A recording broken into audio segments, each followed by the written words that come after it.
امت محمدیہ اور پچھلی امتوں کے روزوں میں ایک فرق ہے کہ پورا سال جو کام کر کے وہ ثواب لیتے تھے، آپ اور ہم وہ ثواب ایک مہینے میں لے لیتے ہیں۔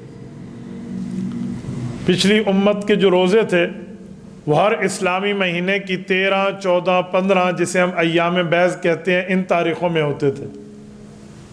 لیکن اللہ تعالیٰ نے کرم کیا امت محمدیہ پر کہ حضور اقدس صلی اللہ علیہ وآلہ وسلم کو رب کریم نے یہ رمضان المبارک کے روزے اکٹھے عطا فرما دیے۔ اللہ جل شانہ ہمارے ساتھ اتنے کرم کا معاملہ فرما رہے ہیں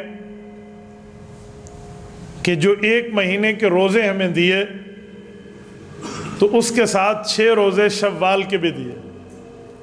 تو جس نے رمضان کے روزے رکھے بطور فرض اور شوال کے روزے رکھے بطور نفل 6 روزے، تو حدیث میں کان کصیام الدہر، اس نے پورے سال کا روزہ رکھا۔ تو اب 36 روزے پورا سال کیسے بنتے ہیں؟ قرآن کریم میں رب نے وعدہ کیا ہے کہ آپ ایک نیکی کریں گے تو اللہ جل شانہ آپ کو 10 نیکیوں کے برابر ثواب عطا فرمائیں گے۔ تو یہ 36 روزے 10 سے ضرب دیں تو 360 بنتا ہے، اور قمری سال کے دن بھی 360 ہوتے ہیں۔ تو یہ 36 روزے پورے سال کے روزوں کا ثواب ہے۔ تو جو پچھلی امت کے لوگ وقفے وقفے سے ثواب حاصل کرتے تھے، اللہ تعالیٰ نے آپ کو اور ہمیں وہ ثواب ایک مہینے میں عطا فرما دیا۔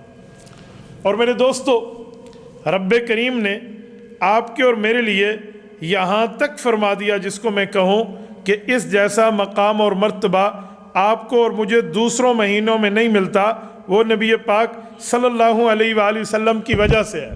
مثلا دیکھیں، رمضان المبارک میں ہمارے نبی پاک علیہ الصلوۃ والسلام نے ہمیں ایک بات کی ترغیب دی ہے۔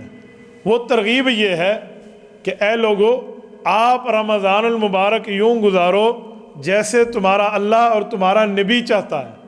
کعب بن عجرہ رضی اللہ عنہ کی ایک تفصیلی حدیث میں ہے کہ جبرائیل امین تشریف لائے اور انہوں نے آ کر عرض کیا، اے اللہ کے رسول، اللہ فرماتے ہیں اس آدمی کا تو ککھ بھی نہ بچے نیکیوں کے لحاظ سے جس پہ رمضان آئے اور وہ اللہ کو راضی نہ کر سکے۔ تو حضور پاک نے فرمایا، جبرائیل مجھے اس دعا پر آمین ہے۔ تو آپ اور ہم اس بات کو ذرا غور سے سوچ لیں کہ ہم رمضان المبارک کو اگر غفلت میں گزار دیں تو ہمارا حشر کیا ہونا ہے۔